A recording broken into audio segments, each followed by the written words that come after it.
नमस्कार दोस्तों, आज के इस वीडियो में हम एफसी हिंदी के पार्ट 4 में विद्यानिवास मिश्र से संबंधित एमसीक्यू पढ़ेंगे, जो कि हमारे लिए एग्जाम के लिए बहुत ही महत्वपूर्ण सिद्ध हो सकते हैं। तो चलिए शुरू करते हैं। विद्यानिवास मिश्र का जो परिचय है। विद्यानिवास मिश्र भारतीय साहित्य, संस्कृति और भाषा के प्रसिद्ध विद्वान, लेखक, निबंधकार और शिक्षाविद थे। वे संस्कृत और हिंदी के प्रकांड विद्वान थे और भारतीय परंपराओं को आधुनिक संदर्भों में प्रस्तुत करने के लिए प्रसिद्ध थे। उनकी रचनाएं भारतीय संस्कृति, लोक जीवन, भाषा और दर्शन से ओतप्रोत है। जन्म और प्रारंभिक जीवन। तो इनका जो जन्म है 28 जनवरी 1926 को हुआ था। जन्म स्थान था गाजीपुर, उत्तर प्रदेश, और मृत्यु 14 फरवरी 2005 को हुई। वे एक पारंपरिक ब्राह्मण परिवार में जन्मे थे और प्रारंभिक शिक्षा के बाद संस्कृत और हिंदी साहित्य में उच्च शिक्षा प्राप्त की। विद्यानिवास मिश्र ने संस्कृत और हिंदी साहित्य में विशेष योग्यता हासिल की। वे काशी हिंदू विश्वविद्यालय BHU और अन्य शैक्षणिक संस्थानों में प्रोफेसर और कुलपति के रूप में कार्यरत रहे।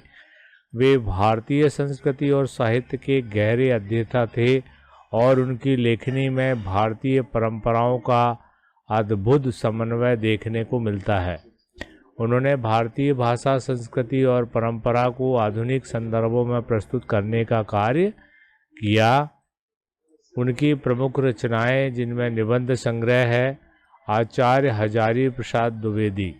यह पुस्तक हजारी प्रसाद द्विवेदी के व्यक्तित्व और कृतित्व का विश्लेषण करती है। कथ्य और भाषा। यह भाषा विज्ञान और साहित्यिक अभिव्यक्ति से संबंधित है।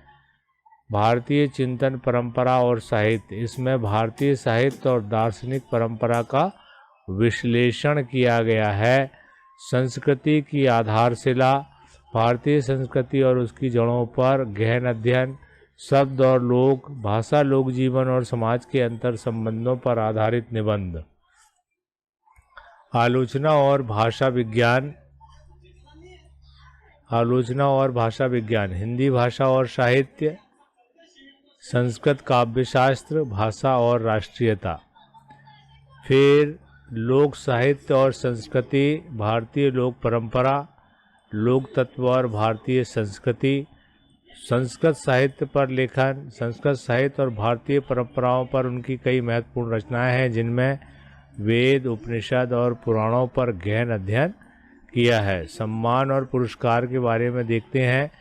विद्यानिवास मिश्र को हिंदी साहित्य और भाषा में उनके योगदान के लिए कई पुरस्कार मिले, जिनमें शामिल है पद्मश्री पुरस्कार, साहित्य अकादमी पुरस्कार, भारतीय विद्या भवन सम्मान, महापंडित राहुल सांकृत्यायन पुरस्कार। इसके अलावा उनकी जो साहित्यिक शैली है वो विद्यानिवास मिश्र की लेखनी विद्वतापूर्ण और दार्शनिक थी। उनकी भाषा में साहित्यिक, सांस्कृतिक और दार्शनिक तत्वों का गहन समावेश मिलता है। वे परंपरा और आधुनिकता के बीच संतुलन स्थापित करने वाले महत्वपूर्ण साहित्यकारों में से एक थे। और निष्कर्ष रूप में ये कहा जा सकता है कि विद्यानिवास मिश्र भारतीय साहित्य, भाषा और संस्कृति के महान संरक्षक थे। उनकी रचनाएं आज भी भारतीय ज्ञान परंपरा को समझने में सहायक है। वे भारतीय संस्कृति और साहित्य के संवाहक थे, जिन्होंने भारतीय परंपराओं को आधुनिक दृष्टिकोण से प्रस्तुत किया। उनकी विद्वता और योगदान हिंदी साहित्य में सदैव अमर रहेंगे। और अब हम पढ़ने वाले हैं विद्यानिवास मिश्र से रिलेटेड MCQ के बारे में। तो पहला प्रश्न है, विद्यानिवास मिश्र का जन्म कब हुआ था? तो इसका आंसर है 28 जनवरी 1926। चलिए, विद्यानिवास मिश्र का जन्म किस राज्य में हुआ था? तो भाई उत्तर प्रदेश राज्य में हुआ था। विद्यानिवास मिश्र का जन्म किस जिले में हुआ था? तो गाजीपुर जिले में हुआ था। विद्यानिवास मिश्र मुख्य रूप से किस भाषा के विद्वान थे? हिंदी और संस्कृत दोनों भाषाओं का उनको ज्ञान था। विद्यानिवास मिश्र को किस क्षेत्र में विशेष योगदान के लिए जाना जाता है? साहित्य और भाषा के लिए जाना जाता है। विद्यानिवास मिश्र को किस विश्वविद्यालय में प्रोफेसर के रूप में कार्य करने का अवसर मिला? काशी हिंदू विश्वविद्यालय में। विद्यानिवास किस विधा के प्रमुख साहित्यकार थे? उनका विधा जो थी निबंध थी। विद्यानिवास मिश्र को हिंदी साहित्य में योगदान के लिए कौन सा राष्ट्रीय सम्मान पुरस्कार प्राप्त हुआ था? पद्मश्री प्राप्त हुआ उन्हें। विद्यानिवास मिश्र को किस क्षेत्र में विशेष रुचि थी? भारतीय संस्कृति और भाषा। निम्नलिखित में से कौन सी विद्यानिवास मिश्र की रचना नहीं है? शब्द और लोक, आचार्य हजारी प्रसाद, गीतांजलि, काव्य और भाषा। तो इसमें से गीतांजलि उनकी रचना नहीं है। विद्यानिवास मिश्र ने मुख्य रूप से किन विषयों पर लिखा? भारतीय संस्कृति, भाषा और साहित्य। विद्यानिवास मिश्र को किस प्रमुख संस्थान का कुलपति बनाया गया था? महात्मा गांधी अंतर्राष्ट्रीय हिंदी विश्वविद्यालय का कुलपति बनाया गया था। निम्नलिखित में से विद्यानिवास मिश्र की कौन सी प्रसिद्ध रचना है? संस्कृति की आधारशिला। विद्यानिवास मिश्र किस पत्रिका के संपादक भी रहे? कादम्बिनी के संपादक रहे। विद्यानिवास मिश्र को किस पुरस्कार से सम्मानित किया गया था? महापंडित राहुल सांकृत्यायन पुरस्कार से। विद्यानिवास मिश्र का प्रमुख लेखन किस शैली में था? गद्य निबंध की शैली का उपयोग किया उन्होंने। शब्द और लोक नामक पुस्तक का संबंध किससे है? लोक साहित्य और भाषा से। विद्यानिवास मिश्र की साहित्यिक भाषा कैसी थी? सरल और बोलचाल की भाषा थी। विद्यानिवास मिश्र ने किस महाकवि पर विशेष रूप से लेख लिखा था? आचार्य हजारी प्रसाद द्विवेदी पर लिखा था। और नेक्स्ट है, विद्यानिवास मिश्र का निधन कब हुआ था? 14 फरवरी 2005 को उनका निधन हुआ था। विद्यानिवास मिश्र ने अपने साहित्य में मुख्य रूप से किस विचारधारा का समर्थन किया? भारतीय परंपराएं और संस्कृति। संस्कृति की आधार पुस्तक में किस विषय पर चर्चा की गई? भारतीय संस्कृति और लोक परंपराएं। विद्यानिवास मिश्र का संबंध किस भाषा के विकास से था? हिंदी और संस्कृत। विद्यानिवास मिश्र ने किस प्रसिद्ध संस्थान में भाषा विज्ञान पर कार्य किया था? भारतीय भाषा संस्थान पर। विद्यानिवास मिश्र का प्रमुख योगदान किस क्षेत्र में था? हिंदी साहित्य, भाषा और संस्कृति पर।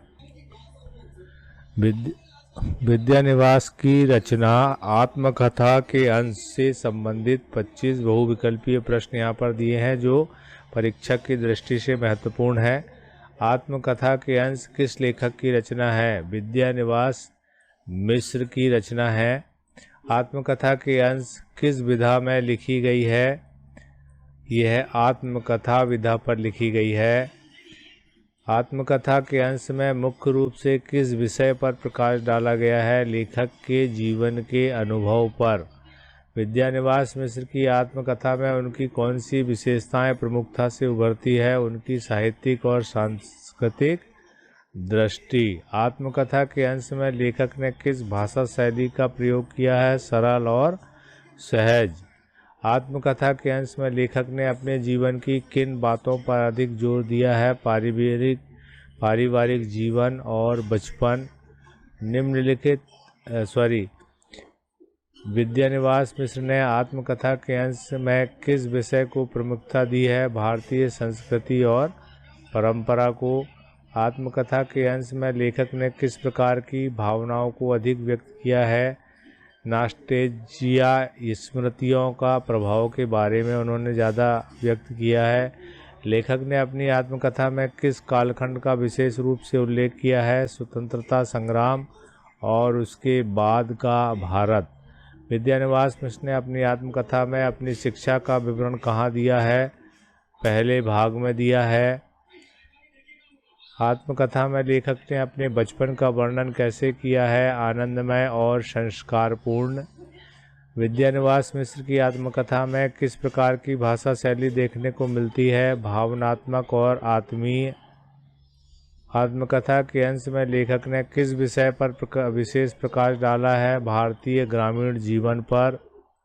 आत्मकथा में लेखक ने अपनी लेखन प्रेरणा को किससे जोड़कर प्रस्तुत किया है? पारिवारिक परंपराओं से जोड़कर। विद्यानिवास मिश्र की आत्मकथा किस साहित्यिक शैली में लिखी गई है? संस्मरणात्मक शैली में लिखी गई है। लेखक ने आत्मकथा के अंश में अपने पिता के बारे में क्या लिखा है? वे अत्यंत विद्वान और सरल स्वभाव के थे। आत्मकथा के अंश में लेखक ने अपनी शिक्षा कहाँ पूरी की थी? काशी में।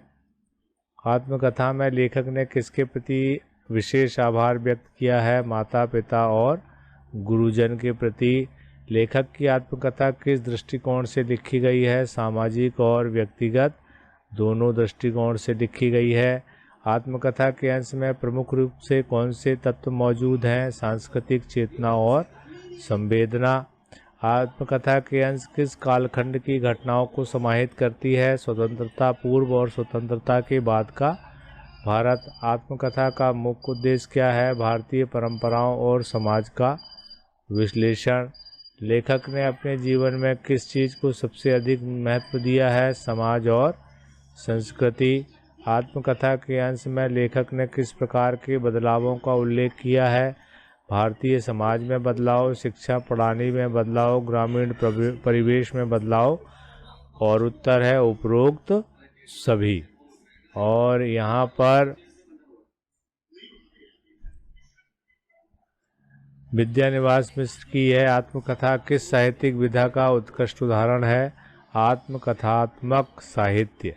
तो इस प्रकार से विद्यानिवास मिश्र और उनकी आत्मकथा से संबंधित MCQ हमने इस वीडियो में पढ़ा, जो हमारी मुख्य परीक्षा में महत्वपूर्ण सिद्ध हो सकते हैं।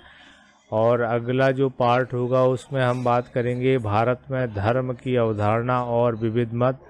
अगर आपने अभी तक चैनल को सब्सक्राइब नहीं किया है तो सब्सक्राइब ज़रूर कर लें और अपने दोस्तों के साथ शेयर करें और अपनी परीक्षा की तैयारी बहुत अच्छे तरीके से करें। इस चैनल से जुड़ने पर आप ऐसे ही बहुत सारे ज्ञानवर्धक वीडियो आप प्राप्त करेंगे। धन्यवाद।